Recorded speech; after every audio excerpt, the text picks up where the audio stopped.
Hey folks, Gio from the Red Letters Dialogues here. I would ask you to subscribe to these video series so that you would be alerted as to when these videos are published, and also visit our website for more liberty-inducing veracity that can only come from the gospel message itself, from the words of Jesus Christ. Visit redlettersdialogues.com, redlettersdialogues.com. Beforehand, we thank you. On this edition, I'd like to focus on what happened a few days ago during the Baltimore riots. Stephanie Rawlings-Blake, the mayor of Baltimore, stated that she had a different terminology to employ for the persons that were undertaking criminality in Baltimore, namely misguided youths. And this was in response to individuals that were calling the riotous and criminal throngs thugs.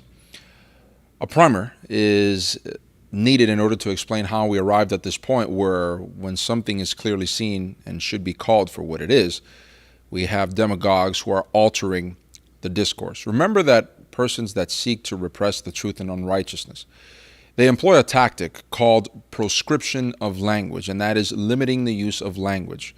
That is one of the ways to suppress truth and unrighteousness, because if you can no longer employ certain terminologies to accurately describe something which inherently is evil, then we no longer have the terms, the words to use and communicate to others that it is wrong to undertake that sort of comportment or deportment.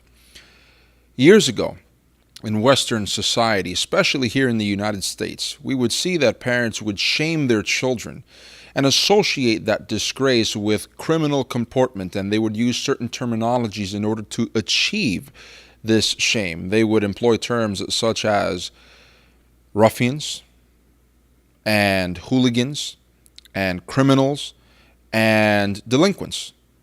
And we find that these words are no longer a part of the public discourse. And when they are attempted to be used, we find that there are those like Stephanie Rawlings-Blake and others who say, let's not call them that, let's call them misguided youths. And it no longer works, because the shame that was employed in the past to keep children, juveniles, on the straight and narrow is no longer available to society, because they have discounted it with the use, or rather, I would dare say, with the aid of certain outlets. And specifically, I'm making mention of two groups: the hippie generation, 1960s, and also black culture. Now, before any of you decide to denominate me a racist because you cannot withstand the truth, listen up. In the 1960s, we had this generation of hippies who fell in love with the idea of indulgence with free sex and also mind-altering narcotics, rebelling against something which sustained our civilization for millennia, namely Christianity. They felt that these restraints on individuals were shackles instead of self-respect and decorum and decency, which should be observed in order to propagate the wheel of a society. And therefore, shame began to be expurgated from society. But slowly but surely, we find that during the late 80s and early 1990s, it became fashionable to engage in what was known then and known now as black culture. And part of this was hip-hop, and still is rap and hip-hop, and a glorification of criminality that was associated with that, the glorification of seductresses, and also the thug life, quote unquote. Well, this has led us to the point where people have done away with shame and disgrace and self-respect and love for neighbors. Why do we see the remonstrations in Baltimore when evidence is showcasing that, for example, the person that they are demonstrating for was a criminal? And furthermore, as evidence continues to be promulgated to our society, we find that, in fact, many of these police officers, mostly all of them, were engaging in what the law calls them to do. And yet we have hucksters and charlatans like Barack Obama, Al Sharpton, and others fanning the flames of division, and we are tearing ourselves asunder because these individuals who dedicate themselves to propagating lies in order to separate us from one another and also tear society asunder will do so consistently.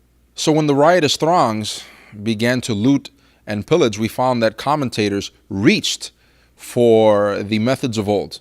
They attempted to use the term thugs and ruffians and lowlives to describe the individuals who were undertaking criminality in Baltimore. Furthermore, we even had persons who are known to be delinquents, such as Ray Lewis, producing a video pleading with the criminal entity to desist. It's not going to work, folks, because these people feel no shame in what they are undertaking and what they are doing. So what do we do, Gio? How do we return to any semblance of civilized society? Well, first and foremost, we should have never have gotten rid of the Bible, of Christianity from society. This is the consequence of trying to eliminate Christian influence from a culture, from a society. Utter debauchery and individuals who feel no remorse for undertaking criminality. Why? The Christian ethos is very clear.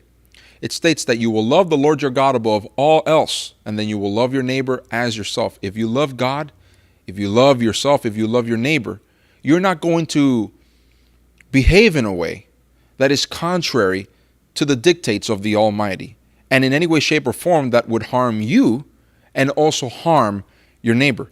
It's as simple as that.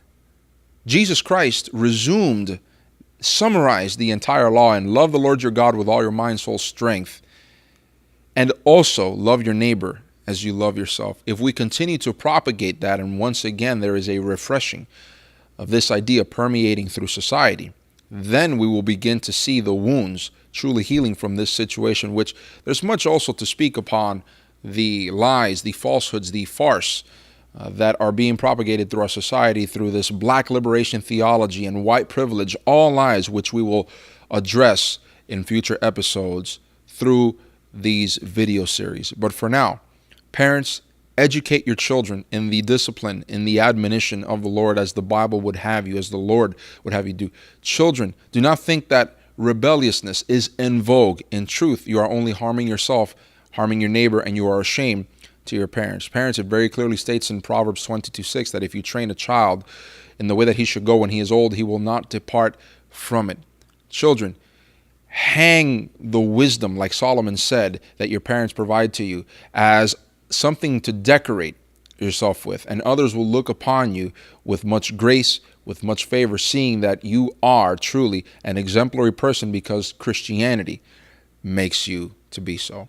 This has been Gio for the Red Letters Dialogues. I thank you so much for your attention. Please remember to subscribe to this channel to receive alerts once we publish new videos. And also remember to visit our website with regularity, as we are posting articles, podcasts, and other content that is liberty-inducing via the promulgation of the truth found in the gospel. Until next occasion, Godspeed.